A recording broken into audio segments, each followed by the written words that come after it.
हम लोग 243 सीटें बिहार में है, 243 के 243 पे चुनाव लड़। हम लोग इतने सीट पे तो जरूर जीत जाएंगे जहां से हमारी व्यवस्था बन जाए, जनस्वराज की व्यवस्था बन जाए और लोगों का एक्सेप्टेंस जनस्वराज के प्रति बढ़ा है और समाज हाथों हाथ जनस्वराज को ले रहा है। आप लोगों ने भी देखा है, क्षेत्र में आप लोग जाते हैं और मीडिया कवर करते हैं, तो आपने देखा होगा कि किस तरह से जनस्वराज के प्रति लोगों का प्यार दिन प्रतिदिन बढ़ते जा रहा है। और हमारे प्रणेता प्रशांत किशोर जी एरी छोटी एक करके जनता को समझाने में लगे हुए हैं। एक बार व्यवस्था परिवर्तन करके देखिए ताकि समाज का कुछ भला हो सके। आपका विजन क्या रहेगा सर? आप जनसुराज की पार्टी अगर बिहार में आती है और जिस तरह का यहाँ पर लहर चल रहा है पूरे बिहार में और बदलाव की जो बहार यहाँ पर चल रही है, अगर आपकी सरकार यहाँ पर बनती है तो किस तरह का आप कार्य करेंगे? आपकी क्या प्राथमिकता होगी? जनस्वराज की मैं अपनी प्राथमिकता बाद में आपको बताऊंगा। जनस्वराज के जो 5 एजेंडे हैं, 5 एजेंडे में मुख्य एजेंडा है कि पलायन कैसे रोका जाए। तो कई बार हमारे प्रणेता का आप लोग पीसी सुनते होंगे, भाषण सुनते होंगे, तो वो स्पष्ट, हम लोग कोई भी बात करते हैं तो बड़े बड़े इकोनॉमिस्ट से सलाह लेके ही बात करते हैं। तो हमारा पलायन कैसे बंद होगा, इस पे भी हम लोगों के पास एक रोड मैप है। जिस तरह से हमारे पैसे के पलायन को हम यदि बंद कर देंगे तो हमारे युवा को रोजगार मिल जाएगी और हमारे यहाँ पलायन बंद हो जाएगा। दूसरा है कि आज जो हम लोगों के दबाव में आके नीतीश कुमार जो आज 15-20 साल से 400 रुपये पेंशन दिया करते थे, हम लोगों के दबाव में आके वो लोग दो उसको 1100 रुपया किया। लेकिन जनस्वराज अपने जगह पे अडिग है। जिस दिन जनस्वराज की सरकार बनी, सभी वृद्धा, सभी विकलांग, सभी हमारे विधवा बहनों को वो पेंशन 2000 रुपया कर दिया जाएगा। इसके लिए हमारे प्रणेता ने बोला भी है कि हम लोग स्पेशल मंत्रालय का गठन करेंगे जो यही सब कार्य देखेंगे।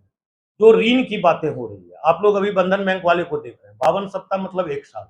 1 साल तक जिस तरह से हमारे ग्रामीण परेशान रहते हैं उस बंधन बैंक वाले के चक्कर में या 10 टकिया हेल्थ सेल्फ वाले ग्रुप के चक्कर में, तो उस चीज को खत्म करने के लिए हम लोग सस्ते ऋण की दर की बात कर रहे हैं कि 5 लाख तक का लोन सरकार आपको देगी और 4% ब्याज पे देगी। उसमें 4% पे तो कोई बैंक हमें पैसा देगी नहीं। वो जो और 10% का खर्च आएगा वो जनस्वराज अपने तरफ से देगा। जो बच्चे हमारे अभी पढ़ रहे हैं कॉन्वेंट में या गवर्नमेंट स्कूल की स्थिति जब सुधरेगी तब सुधरेगी। तत्काल हम लोग एक परिवार लाभार्थी कार्ड बना रहे हैं, उसके माध्यम से डेटा कलेक्ट कर रहे हैं कि कितने बच्चे 6 साल से 15 साल के हैं जो अच्छे स्थिति में नहीं पढ़ाई कर रहे हैं या कॉन्वेंट में पढ़ाई कर रहे हैं लेकिन उनके पास पैसे नहीं। वो पैसा जनस्वराज की यदि सरकार बनी, व्यवस्था बनी, तो वो तुरंत उस परिवार को 1000 रुपए की लाभ मिलनी शुरू हो जाएगी ताकि वो अपने बच्चे को किसी कॉन्वेंट में पढ़ा सके। तीसरी बातें हैं कि मनरेगा से किसानों को जोड़ना, जो मुख्य चीज है। आज किसान को लेबर नहीं मिलने की वजह से वो नकदी फसल की खेती नहीं करती है। तो हम लोग इस तरह से अपने किसानों को प्रमोट करेंगे जो आय वाला खेती करे, वो सब्जी लगावे, वो कोई कैश क्रॉप्स लगावे जिसमें उसको पैसा आवे, धान चावल से वो हटे। अभी लेबर के अभाव में ये चीजें रुकी पड़ी है। निश्चित रूप से जब जनस्वराज का व्यवस्था बनेगा तो किसानों को मजदूर मिलेगा और मजदूरों को उसका समुचित दाम मिलेगा। जो आज घालमेल चल रहा है ये घालमेल खत्म हो जाएगा। शिक्षा, स्वास्थ्य और रोजगार, ये तीनों का ये अवसर यहाँ पर प्रोवाइड करेगी आपकी सरकार अगर बनती है बिहार में। अब मैं अपने बारे में बता दूं, मेरे बारे में तो परिचय देना आप लोग जानते ही हैं, क्षेत्र के ही हैं सब। मैं एनएचएआई में पदस्थापित था। मेरे पिताजी इस समाज के बहुत ही स्वीकार्य व्यक्ति थे। 15-16 पंचायत में घर घर से मेरा अभी तक रिश्ता चल रहा है उन्हीं की वजह से। 15-16 पंचायत में ना जाने वो वोट में कितनी तब्दील होगी मुझे पता नहीं, लेकिन हर घर से निमंत्रण, हर घर में बैठना, ये तो आप लोग सभी जानते हैं। आप लोग भी जानते हैं कि 15-16 पंचायत ऐसे हैं जिसमें मेरा घर घर से नाता है, घर घर में खाना पीना है, घर घर में बैठना उठना है। तो निश्चित रूप से समाज का इतना बड़ा एक्सेप्टेंस है, वो समर्थन भी हमें प्राप्त होगी और हमारे प्रणेता का जो विजन है वो भी मैं उस जनता तक पहुंचा रहा हूं। तो निश्चित रूप से आप देखेंगे कि बैग छाप का परचम इस सुल्तानगंज के धरती पे लहराएगा और हमारा जनता ही मिलके उसको इतनी प्रचंड जीत दिलाएगी कि वो एक मिसाल बनेगा इस क्षेत्र के लिए।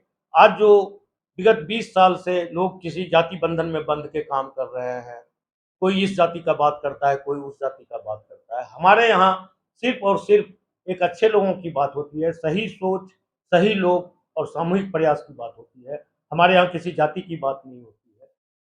तो निश्चित तौर पे जब आप जाति को इस चीज से निकाल देंगे तो समाज का विकास होगा। यानी कि सबकी सुरक्षा, सबका सम्मान। सबका सम्मान, सबके अच्छे लोग सही सोच के साथ और उसकी सामूहिक प्रयास से जो सरकार बनेगी, यानी जनता की जो सरकार बनेगी, वही जनसुराज है। डेफिनेटली हम कह सकते हैं जिस तरह से आपकी पार्टी बिहार सरकार यहाँ पर बिहार में जब आई है और जिस तरह का बदलाव दिख रहा है पूरे जनता जनार्दन में, जिस तरह का जो जुनून जज्बा जो जज्बाती हो रहे हैं तमाम जो जनता है, उनसे जब मैंने सवाल किया पूछा कि जनसुराज का क्या यहाँ पर है, तो बोला कि भाई इस बार ये निश्चित तौर से कहीं न कहीं ये टक्कर में ये आ रही है जनसुराज पार्टी, जैसा कि मैसेज जनता जनार्दन के माध्यम से हमें मिल रहा है। देखिए, कुछ जो तथाकथित कॉलर वाले लोग हैं, वो कहते हैं कि हम लोग वोट काट रहे हैं। मैं भी इस चीज को मानता हूं।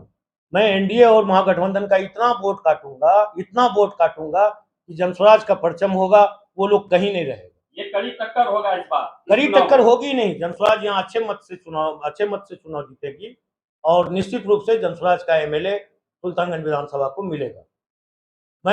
आप लोग तो हमारे स्थानीय हैं, कुछ लोग बोलते हैं कि हम 24 साल से राजनीति में हैं, हम इतना ईस्वी से राजनीति कर रहे हैं। मैं अपने बारे में बता दूं कि मैं जब पैदा हुआ था तो स्वास्थ्य मंत्री के ही आवास पे गया था। स्वास्थ्य मंत्री हमारे नाना जी थे उस समय, श्री चुनचुन प्रसाद यादव, और मैं पहला गोद यदि किसी का चढ़ा हूं तो स्वास्थ्य मंत्री के ही गोद में चढ़ा हूं। 24 साल का मेरा कैरियर कांग्रेस में रहा।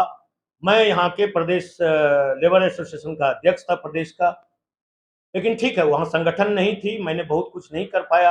लेकिन आप तमाम पत्रकार भाई देख रहे हैं कि जब से मैं ये जुड़ा हूं जनसुराज में और यहाँ एक संगठन की बात हो रही है, तो 1.5 साल से 1 मिनट के लिए भी मैं नहीं बैठा हूं। मैं 5-6 घंटा मैं सोता हूं, उसके बाद मैं लगातार क्षेत्र में रहता हूं।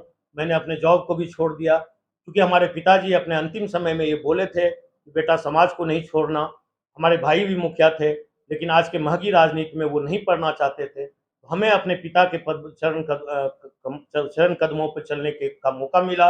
हमारे भाई ने भी हमें समर्थन दिया और मैं आज उस मुकाम पे हूँ कि मैं एक जनसुराज का एक सशक्त सिपाही बनते हुए इस समाज को शक्ति देने का क्षमता रखता हूँ। बहुत बहुत धन्यवाद। यदि और कोई क्वेश्चन। मेरा नाम इंजीनियर राकेश कुमार है, लोग मुझे इंजीनियर साहब के नाम से जानते हैं, और मैंने बताया कि मैंने एनएचआई में 24 साल नौकरी की। तो जनसुराज में मैं जिला संगठन अध्यक्ष और मुंगेर प्रमंडल का संयोजक भी हूं, लेकिन मैं एक सशक्त उम्मीदवार के रूप में सुल्तानगंज में हूं। आपने हमसे बात की।